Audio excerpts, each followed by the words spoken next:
What up, everybody? What up, everybody? What's up, everybody? Welcome back to another episode of the greatest afternoon show in the world. That is AC Reviews the World. I am your host, AC the Engineer, and we are at episode 215. Yes, 215. Hopefully, everybody had a good day today. It is Thursday, June 25th, 2026, year of our Lord, and it's time to get into it, y'all. Now, welcome back to the greatest show in the world, where we go over 4 topics of just things that I found that we need to review together. Why? Because the world's a crazy place and we have to figure out how to navigate it. Now, I'm never going to say I'm always right. I'm never going to say I understand everything, but I'm willing to talk about it. That's what's wrong with the world today. We need to have these types of discussions. Now, we go over a wide variety of different topics in the news, from crime and just different things that I feel like we need to look at. So if you enjoy this type of content, please, the best way to show your support is always just hit that like button, hit that subscribe button, and hit that notification bell. But you know how I like to do it. Let's jump right into it. The first topic we're discussing today is we got to go to a catastrophic event. Yes, we had 2 earthquakes hit back to back over 7.0. They're saying the potential death toll is over 10,000. Now, this happened in Venezuela, so let's get over into a few videos about it. Remember, y'all, if you disagree with anything I say, please leave a comment. Let's jump over into this, y'all, and see what we can figure out.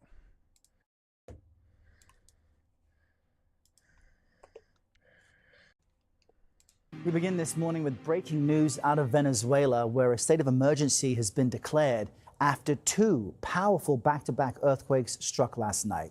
Now, the full extent of damage is still being assessed, but at this moment, at least 164 people have been killed, nearly 1,000 others injured. We expect those numbers to rise. Acting President Delcy Rodriguez says dozens of buildings have collapsed. Rescue efforts to find survivors are also underway. The quakes, measuring in at magnitude 7.2 and 7.5 respectively, hit the northwest part of the country less than a minute apart from each other. CBS News is first to report that Secretary of State Marco Rubio has spoken with Rodriguez to offer support from the U.S. President Trump has also weighed in, writing that the U.S., quote, stands ready, willing, and able to help. CBS News' Jared Hill has all the latest information for us. Jared, good morning. What are we learning about what's happening in Venezuela right now? Now, before we get into that, this is just a crazy situation. They didn't say aftershock. They said 2 back-to-back, 7.2 and 7.5 earthquakes within a minute of each other. They said the death toll right now is that 160, but I think it's way over that. And the harshest part is that it's just going to be the time getting to people. So they might have not died from the initial earthquake. They just died just trying to wait and get rescued. But let's keep going into this. Incredibly devastating here. We're learning that the death toll is rising ever since this struck just a couple of hours ago yesterday evening, and it's expected to continue to rise as teams search through all of the rubble after these historic back-to-back earthquakes rocked Venezuela. Parts of Venezuela are in ruins after powerful twin earthquakes rocked the South American country Wednesday evening. The first, a 7.2 magnitude. The second, less than a minute later, 7.5. Panic and widespread damage swept across the capital city of Caracas, where people fled buildings before they crumbled. Like a horror movie, one woman described it. Interim President Delcy Rodriguez calling it a serious event with grave consequences. The epicenter of the back-to-back quakes was about 100 miles west of Caracas. Dozens have been reported dead.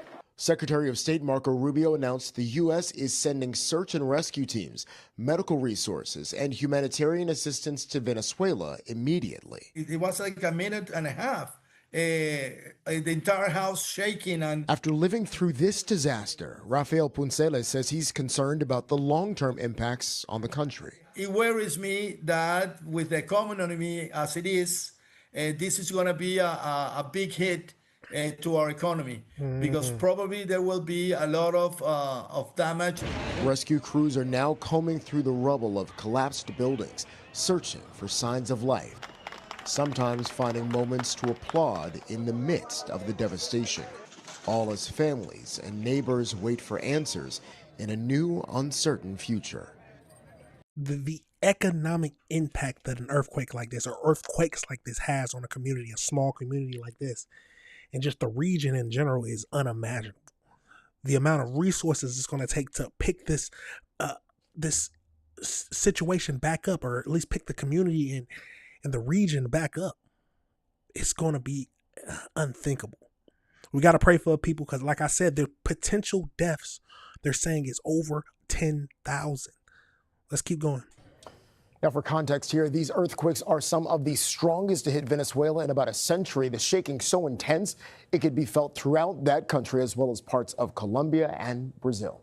Errol. Remarkable. Jared, thank you.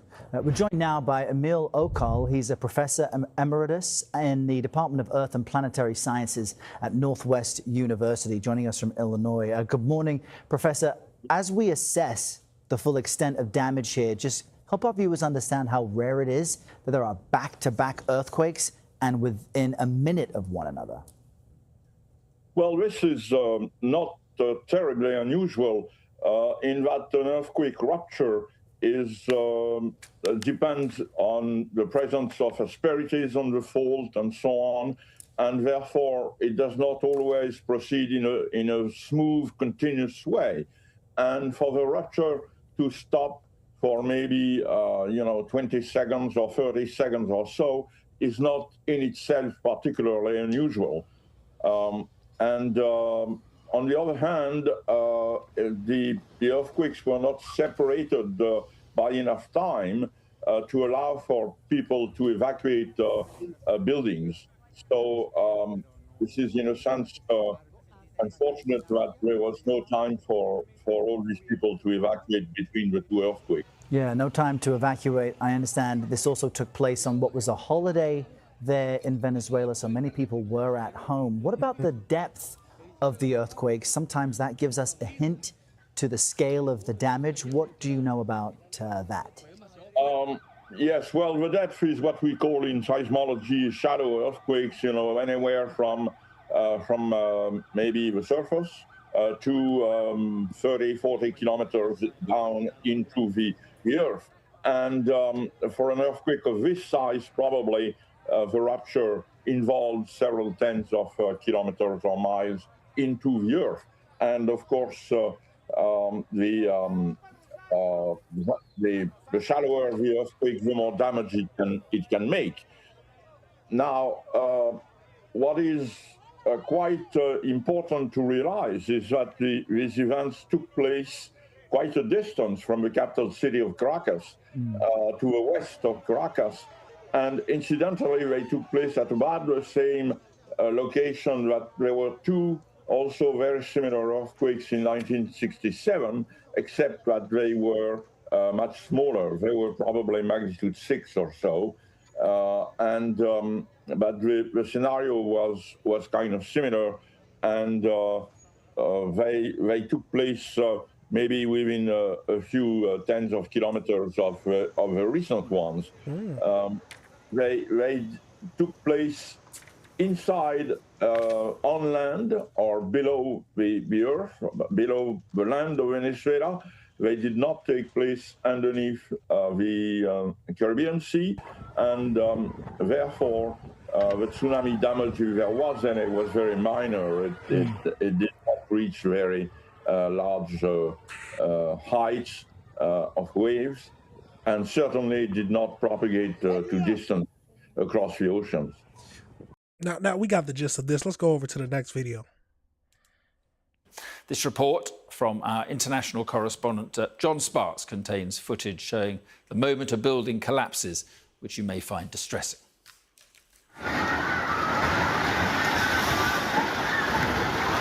It started gently, said one, and then it grew and grew.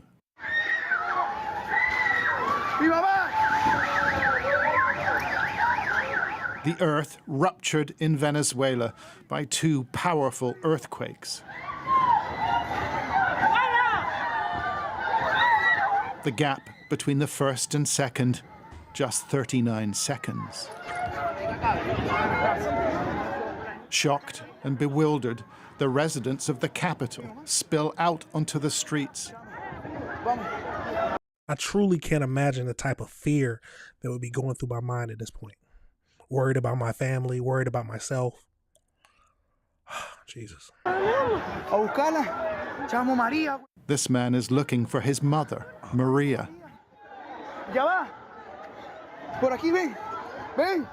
Come here, he cries.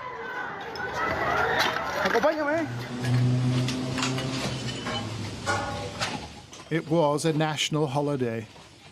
Many were at home enjoying their lunch when flats, shacks, and tower blocks began to move and shake.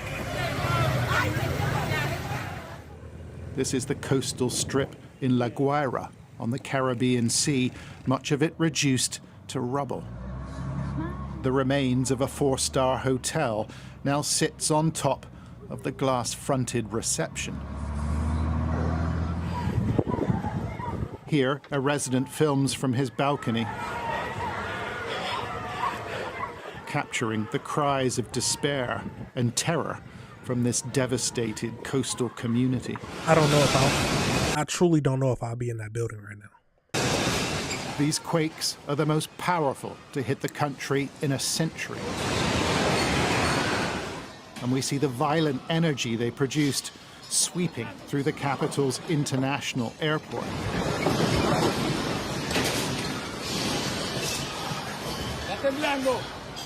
It's shaking, says this man, a local politician. Look at the damage in the airport. See how everything has been ruined. And the terminal is cloaked in rubble and dust. And the main runway, now inoperable. The Venezuelan government declared a state of emergency. And in a televised address, acting President Delcy Rodriguez urged doctors and nurses to report immediately to work. Yet, in the immediate aftermath, local residents were forced to fend for themselves. And many look stunned. Others begin the search for friends and loved ones with their bare hands. Oh my God. This disaster follows years of economic and political turmoil in Venezuela, and the state is poorly placed to handle a crisis of this magnitude. Here, rescue workers and volunteers pull one dust-covered survivor from the ruins near Caracas, but they are taking a risk. Volunteers can have the will to go and help, but they can also put themselves in danger. So it's a very tricky situation. I will say that considering the enormous, the size of the tragedy, the fact that there are a lot of police officers, National Guard trying to help, and a lot of volunteers, it shows that everyone now is trying to help.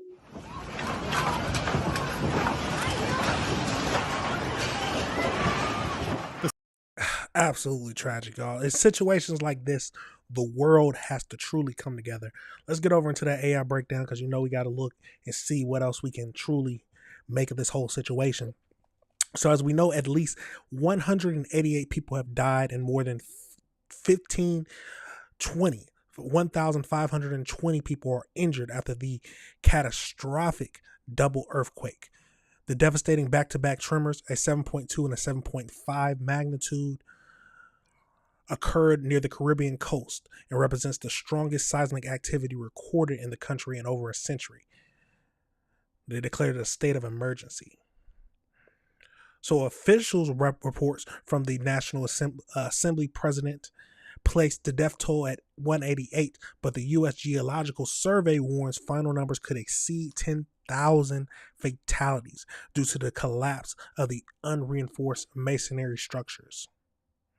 At least 200 people remain trapped inside flattened buildings. Officials records count 157 missing individuals, while local communities check in sites, fearing numbers are significantly higher.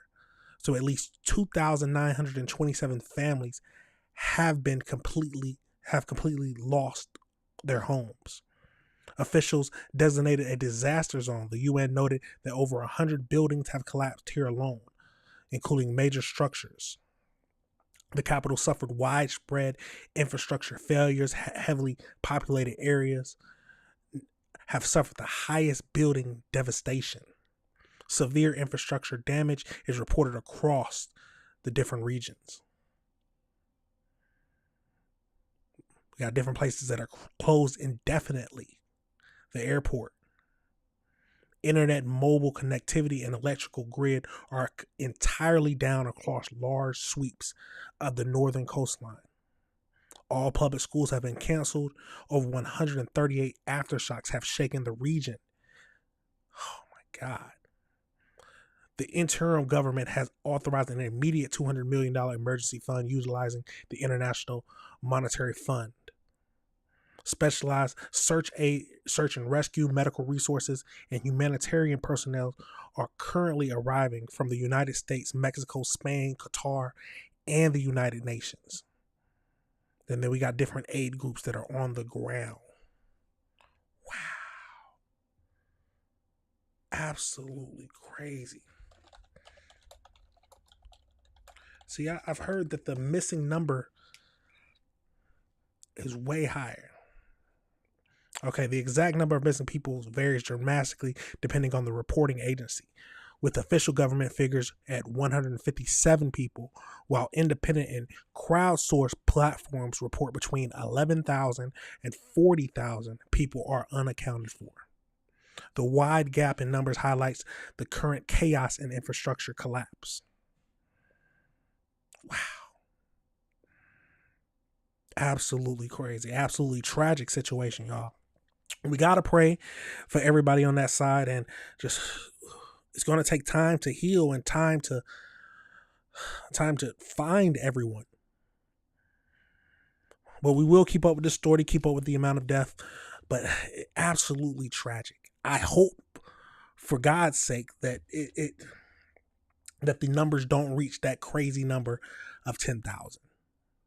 But we will have to wait and see, y'all. Let me know your thoughts and let me know if you disagree with anything I said. This is a tragic situation, and we will keep up with this. We're going to pivot now into our next topic that we're going over to, and we're switching gears a little bit because this video is going viral out there of a father and a son who end up beating a landscaper with a bat. All because I guess he stepped on their property. But let's get over into it and see what this whole thing is about, y'all. Remember, if you like this type of stuff, hit that like button, hit that subscribe button, and hit that notification bell. Let's get over into it and see what we can make of this whole situation.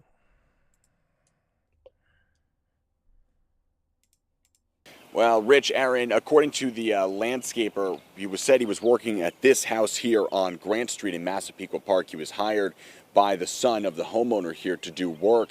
He said it was some type of a verbal argument, according to Nassau County Police, with two men who live in this home next door. And that verbal argument escalated into a real physical altercation that got out of control. Nassau County Police say that 67-year-old Brian McKean and 34-year-old Brian McKean Jr., you can see the pictures here, struck the victim multiple times with a wooden rod and black baseball bat.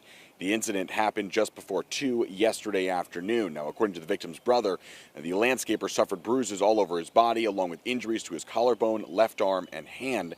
Nassau County Police say that during the investigation, they actually recovered both of the weapons here. It was the wooden rod and the black baseball bat as well, and then they arrested both men. Nassau County Police charged both of them with second-degree assault and criminal possession of a weapon. They are scheduled to be arraigned, go before a judge a little later on this morning. The investigation is still ongoing. We're in Now, no matter, we've talked about this several times, but there's something wrong with some people's brains. We got to call it how it is. Because why, because of an argument, would you go in with your son and beat a man with a baseball bat and a stick? Now we're going to get over into this next video where they captured footage of it.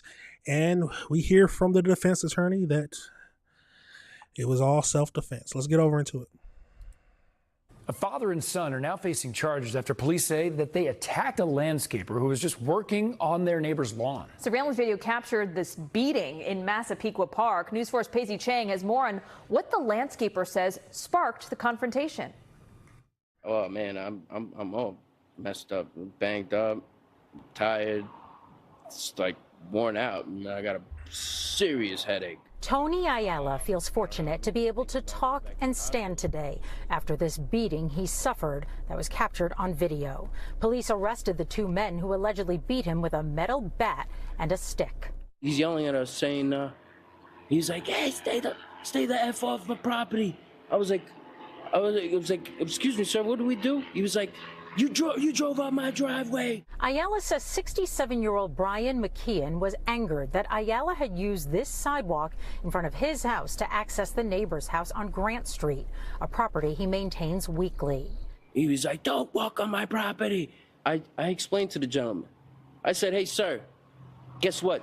That's a public sidewalk. That's a public entrance to the sidewalk that just so happens to lead to your driveway. But nobody walked on your driveway. Police say the video shows McKeon grab a wooden rod and his son Brian McKeon Jr. wielding a metal baseball bat, crossing into their neighbor's yard and attacking Ayala over and over again. Prosecutors say he was bashed on the head. Both father and son pleaded not guilty to assault and criminal possession of a weapon. Their attorney saying they acted out of self-defense. Over him being on your sidewalk? Or, I mean, not even your sidewalk, the public sidewalk? Yeah, there's something wrong with people's brains, y'all. This was an ongoing dispute that the McKeons tried repeatedly to de-escalate, and unfortunately this complainant had a different thought in mind. This will all play out in court. It breaks my heart about what happened to him on the front lawn of my driveway. There was just no reason for it. But Thomas Kushera, who owns the home and has known Ayala for years, says there was no long-term dispute between Ayala and his neighbors. They came onto my property with weapons to go after the man. So right there, there's no way of justifying that. There's no way of saying this was reasonable. Ayala also has no idea what set them off, but is focused on recovering so he can go back to work. So we de-escalate the situation with a baseball bat and a stick? I don't know what their end game was. You know what I'm saying? Like, how much hate do you really have in your heart? McKeon Sr. was released on his own recognizance. His attorney says he has been with the FDNY for 37 years. His son, McKeon Jr., was released on $2,500 cash bail. They are both due back in court on July 6th, and they both had to sign orders of protection to stay away from Ayala, the landscaper. Reporting from Yo, this is a crazy situation, y'all. He worked fire department. I'm so confused on where the bat comes into play, and then they're trying to say this was self-defense, and they tried to de-escalate the situation. World's truly crazy, y'all. Let's get over into that AI breakdown to see what else we can find out. It's truly a lot of crazy people.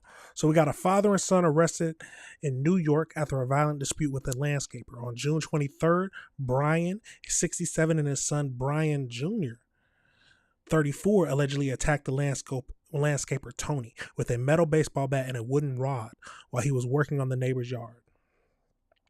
According to the police reports, the dispute began when the landscaper equipment briefly crossed over the driveway apron of the property to access the client's yard.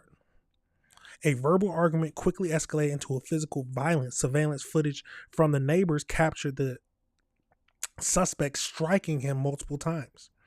He was hospitalized with extreme bruising all over the body, as well as significant injuries to his collarbone, left arm, and hand. The police charged both of them with second-degree assault and fourth-degree criminal possession of a weapon. During the arraignment on June 24th, both men pleaded not guilty. The defense attorney argued that the incident stemmed from an ongoing neighborhood property dispute dating back to the last year and claimed that his clients acted in self-defense. Following the arraignment, the father was released while the son was held on $2,500 bail. Both have been ordered to stay away from the victim and are scheduled to return to court July 6th. Why? Hold on. Following the arraignment, the father was released. Why release the father? See, this is what I have with the justice system. There was no point to release them or give them no bond where he could just walk out like that. He should at least have the same bond as his son, at least in my eyes. Wow. You deserve to be in prison. You tried to attack somebody with a bat. He's lucky this was in New York, because this is in the South. You and your son not gonna gang up on me with a bat and a stick. Because at that point, my life truly feels threatened, if anything. But this is a crazy situation, y'all. Let me know your thoughts on this situation. How much time do you think they should get? They got charged with second-degree assault and fourth-degree criminal possession of a weapon. Would that be enough? Would they get enough time for that? But this is a crazy situation. Like I said, let me know your thoughts and let me know if you disagree with anything I said. We're going to pivot now into our next topic that we're going over today, which is a wild one that I wasn't expecting to hear. But we got a former Colorado DNA analyst who has pleaded guilty to manipulating data. They say she manipulated. How much data they had to throw out 1,000 criminal cases? No. Her systematic data manipulation over 29 years. Wow. 29 years of data manipulation. Let's get over into this case and see what this is all about. We're going to go through, because she was charged back when they first did the investigation a couple years ago. So we're going to go through those processes of them investigating. We're going to go into the next one of her being charged and then her finally pleading guilty. So let's get over into those and see what we can find out, y'all.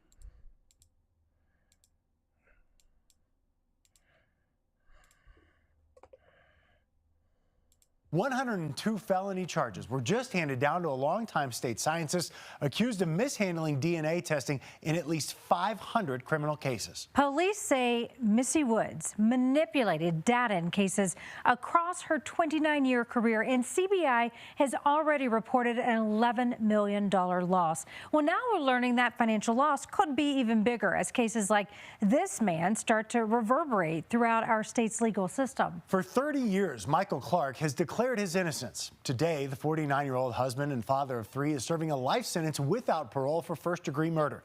But he insists he was nowhere near the victim's apartment when that crime happened back in 1994.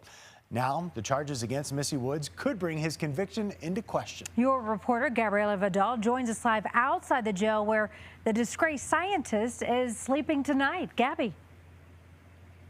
Yeah, Karen and Michael, remember this all started back when an intern at CBI first noticed some missing data from DNA testing, which kickstarted this whole internal investigation. Now Missy Woods is sitting here at the Jefferson County Jail. Now, for those whose cases may have been impacted by her involvement, they say that her arrest is a step towards justice.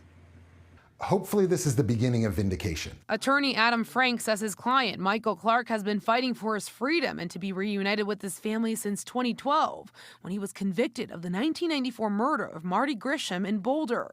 The murder remained unsolved over the years until investigators revisited DNA data. There's not evidence Michael Clark did this. There's not probable cause that Michael Clark did this. What changed was Missy Woods claiming that they had evidence of him at the scene. CBI forensic analyst Missy Woods concluded a partial profile of a Carmex container found at the scene matched Clark's DNA. But since 2023, Woods' work as an analyst has come into question. Honestly, it was just relief that this wasn't going to be swept under the table. An arrest affidavit says Woods now faces 102 felony charges related to the mishandling of DNA evidence during her time as a forensic scientist for CBI. CBI identified at least 500 cases Woods impacted by altering data. The Jefferson County District Attorney's Office released a statement saying in part, quote, "My office remains committed to reviewing all affected cases within our jurisdiction on behalf of the defendants and victims involved." Is Missy Woods? I was trying to figure out why What was her purpose? What would she gain from this? But it came to mind. It's the fame, the notoriety. She wanted to be the go-to girl. She wanted to be the one to break the cases, to get the fame and just people to look up to her as she's a great DNA analyst. That's the only thing she had to gain from this. Woods' false report and false testimony is exactly why Michael Clark was wrongfully convicted of a murder he did not commit. Now, Missy Woods' lawyer, we reached out to her, but she declined to comment about this ongoing case. And Missy Woods is actually expected on her first appearance tomorrow at 10 a.m. In Golden, Gabriella Vidal covering Call First. Absolutely crazy, y'all. Now, do I think that every single case she handled is wrong, or she manipulated to put an innocent man behind jails or woman behind jails? No. But you got to go through every single one. Every single one has to be gone through. Let's keep going. There's a search for answers about what happened inside this forensic lab in Jefferson County. Now almost 30 years of work by a DNA analyst at CBI is under the microscope.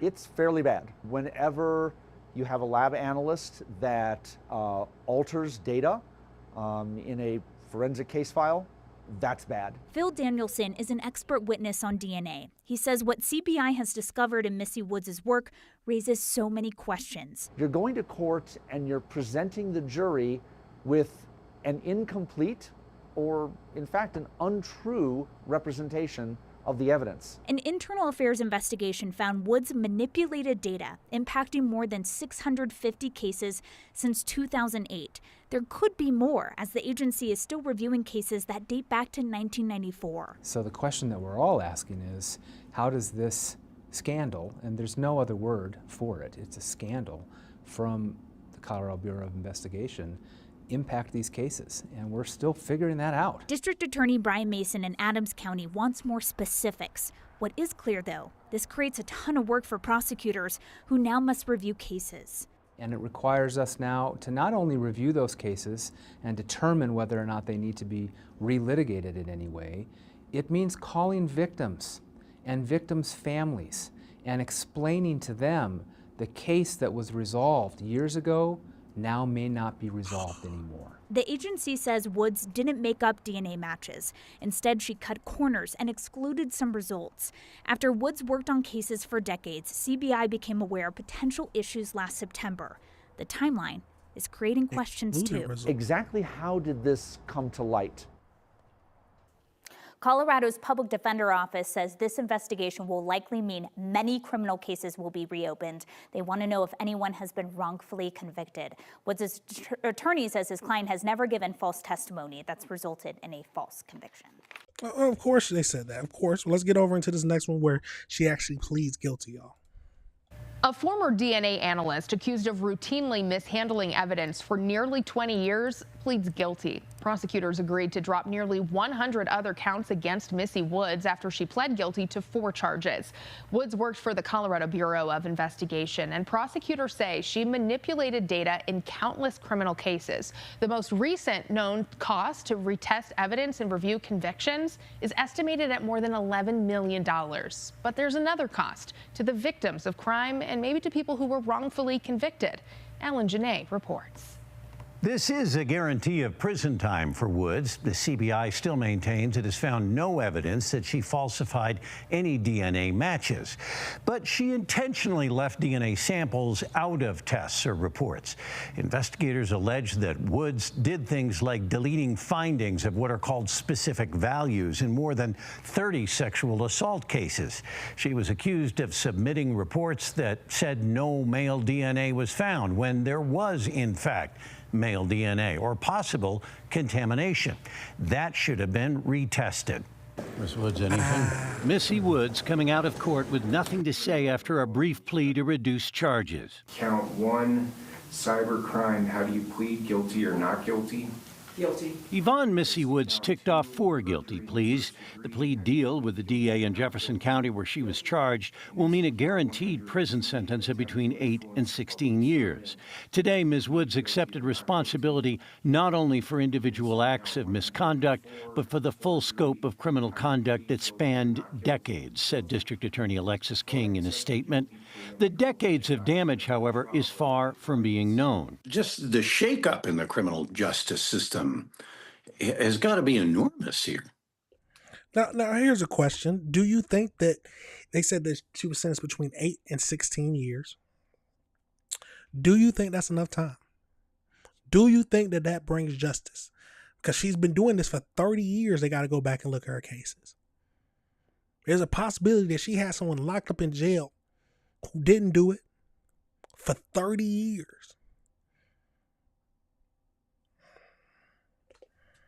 It's huge. Judd Lonis is an attorney with the Corey Wise Innocence Project at CU Law. Scientists do not delete their data, particularly if that scientist is going to be testifying in court. The Innocence Project is looking at a list of cases in which Woods' work could be questioned. I have at least 2 clients where Missy Woods did testing in their cases, and they did not receive a notice from the district attorney because it got lost in the shuffle in CBI's review. The CBI has taken it on the chin for Woods' improper work uncovered by an intern in 2023. And it's affected your prosecution, right? That is absolutely right. She cut corners, she deleted data, she falsified reports, and more than anything, Alan, she undercut the integrity of the justice system. One of the highest profile cases yet to be affected was the conviction of Michael Clark for a murder in Boulder in the 1990s. DA Michael Doherty vacated that conviction and intends to retry Clark, noting there were other problems with the case as well. But there are other cases where the DNA evidence played a really important role, and the misconduct by Missy Woods had an incredibly damaging effect on our ability to do justice for the case, and it's caused us to revisit different cases and open old wounds for victims and their families. And that's true in offices around the metro area. The CBI released a statement as well today. Its director called this a moment of accountability, saying this moment is not about moving on. For CBI, it's about moving forward. Missy Woods is scheduled to be sentenced just after Labor Day. Now, they did make a good point, because we have to remember that there's a possibility that these people did do the crime or did commit the crime. And because Missy Wood did what she did, they're going to skate on the consequences. Or they got to at least go through the whole trial again and try him again. But let's get over into the AI breakdown about this whole situation, y'all. This is wild. Now, so we got the Missy Woods, a former DNA analyst at the Colorado Bureau of Investigation, pleaded guilty on June 23rd to 4 felony counts of manipulating data. Her systematic data manipulation over 29 years have thrown more than 1,000 criminal cases into doubt. She entered a guilty plea of cybercrime, perjury, forgery, and attempting to influence public servants. The prosecutor dismissed the remaining 100 felony counts as part of her plea agreement. She faces a mandatory sentence between 8 and 16 years. Her formal sentencing is set for September 8th. So according to investigators, Woods intentionally manipulated, omitted, or deleted DNA test results between 2008 and 2023. Wow, just 3 years ago. She admitted she deleted data to bypass mandatory troubleshooting protocols and sped up testing procedures. Yeah, she was that go-to girl. You needed your stuff fast.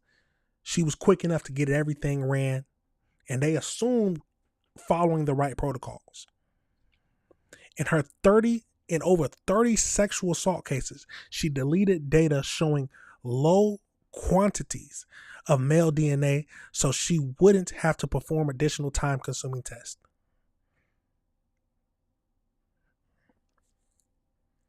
So because she didn't want to do the work, there's possibly a rapist who escaped.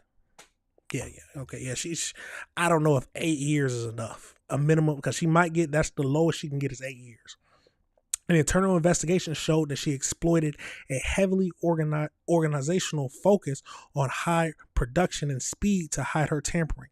Colleagues raised ethical concerns in 2014 and 2018, but the Colorado Bureau of Investigation failed to act until an intern discovered missing data in 2023. Ooh. So they were warned about this. Okay, so they were warned. So the scandal has already caused at least one murder conviction to be overturned, the 1994 case against Michael Clark, what we saw. He was released from prison in 2025. Wow. Now, he possibly did do it or didn't, but if he didn't do it, he spent that much time in jail, y'all. In multiple other homicide cases, prosecutors have accepted a lesser plea deal because they feared Wood's involvement would lead to an outright acquittal. The ongoing multi-year review of her cases is projected to cost $11 million. Yes, she is 8 years enough? That's the main simple question. The minimum she can get is 8 years. Is that enough for what she did? Cost the taxpayers $11 million. And she's possibly put some innocent people behind jail, or cost people who truly deserve to be in jail. She basically let them skate by because she didn't do the work. Let me know your thoughts on that situation, y'all. Let me know if you disagree with anything I said. That is a crazy situation. Absolutely crazy. We're going to pivot now into our last topic that we're discussing today, and it is a wild one. We got to go to a father has just been charged with first-degree murder. Yes, a father has just been charged with first-degree murder for killing his daughter while he was trying to break up a fight between her and her mother. Yep. The world is truly crazy, y'all. I don't know why you need a gun to break up a fight between your daughter and her mother. He's saying her mother. I don't know if that's his wife or not. Probably not. But let's get over into this and see what this is all about. We got a few videos to look at, and then, of course, we'll look at that AI breakdown just to wrap it all up, y'all. Let's jump into it.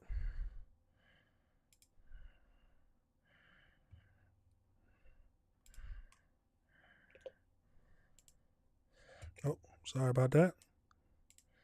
A Parker County father is facing a murder charge after police say he shot his 25-year-old daughter while trying to break up a fight. Charles Brooks reportedly told investigators he was trying to separate his daughter and her mother when a gun he grabbed went off. Rebecca Brooks did not survive. Fox 4's Peyton Yeager spoke to a friend of the victims. Peyton. Stephen, Heather and a neighbor came up to us today, shocked that a shooting would happen at this family's home here in Azle. And we also learned today that when Parker County Sheriff's deputies arrived on scene, they saw a BMW parked in the driveway, driver's side door open, and investigators say Charles Brooks was performing CPR on his daughter. I'm still trying to figure out, why are you picking up a gun to break up a fight between them two? Unless they had some weapons that they're not mentioning, but let's keep going. He was just such a happy person and joyful person, and always had the best attitude.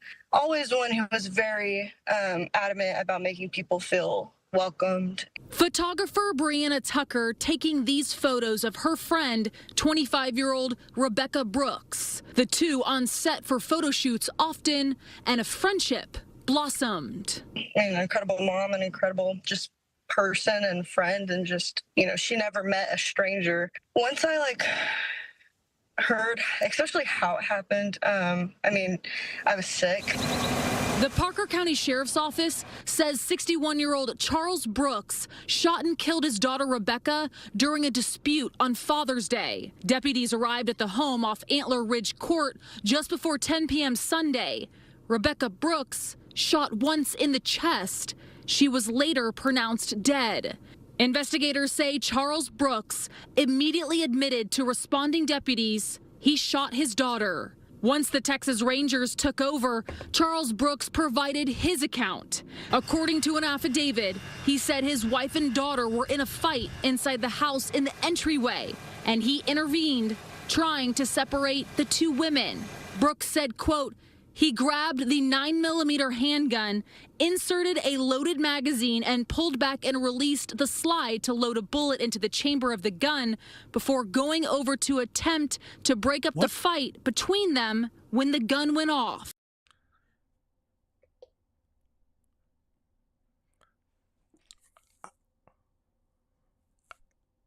Send him to jail.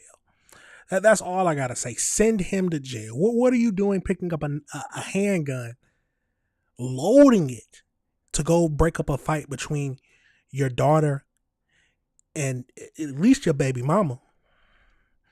I don't know what kind of sense that makes.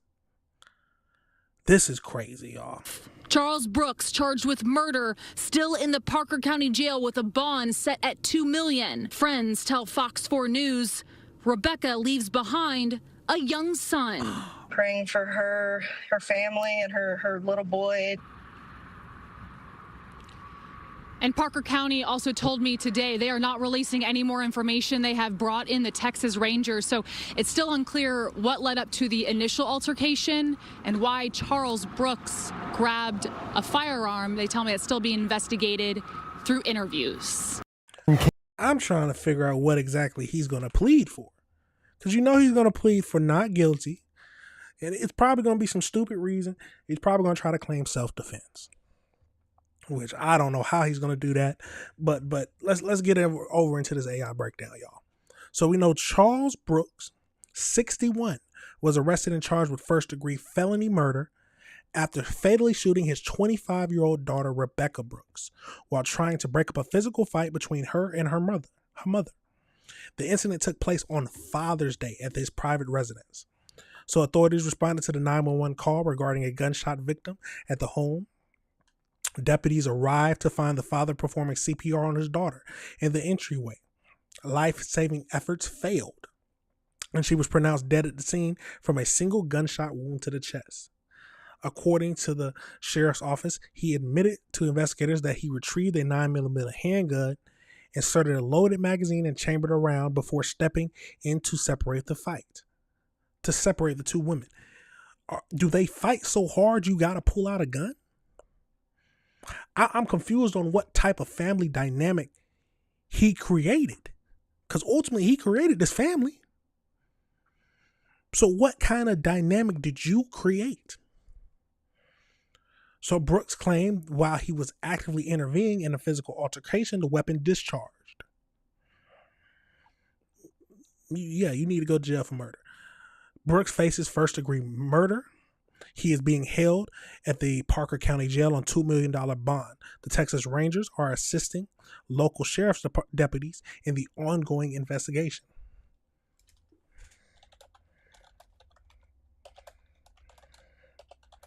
The main question we want to know is how much time he can get. So if convicted of the first degree murder, okay, this is that Texas, okay. So 5 to 99 years or life. How much time do you think is right for this type of case? We'll have to do some, I don't see any possible reason he can give to needing to pull out the gun. Unless someone else can think of something. I don't see any reason for him to pick up a gun to break up a fight between his daughter and baby mama. Or some people might think that baby mama might be harsh, but mother of his child. This guy sounds crazy to me. And if this is how he usually runs his household, I'm not surprised that someone ended up dead. Because this sounds like something he was used to doing. It's not like it sounded like it was a spur of the moment type thing. Like, let me pull up, get my gun, load it, rack it, and then go up and break out the fight. No, this seems like this is normally what he does and uses as a tool to, I guess, get his way, which is another problem in itself. The world's a truly crazy place, y'all. The world is a truly crazy place. How much time do you think he should get, y'all? How much time? Absolutely crazy. We live in a crazy world, but this is why we got to review this stuff together, y'all. Remember, Let me know your thoughts. And the best way to show your support, I always say this, is hit that like button, hit that subscribe button, and hit that notification bell. The world is truly crazy. But that is it for the show today, y'all. We talked about a lot of crazy things. Remember, if you ever disagree with anything I said, let's talk about it. I'm never going to say I'm always right. I'm never going to say I understand everything, but I'm willing to talk about it. That's what's wrong with the world today. And I will, we got one more show this week, so we will see y'all again, or I will see y'all again tomorrow at 6 o'clock to go over more topics. Might do a little bit more, might do 5 topics tomorrow. But stay tuned, y'all. We know we cannot miss. I try to drop content every single day. So the best way to show your support, like I said, hit that like button and that subscribe button. But that's it for now, y'all. Y'all already know I got to play that outro. Hey, I'll see y'all tomorrow. Peace.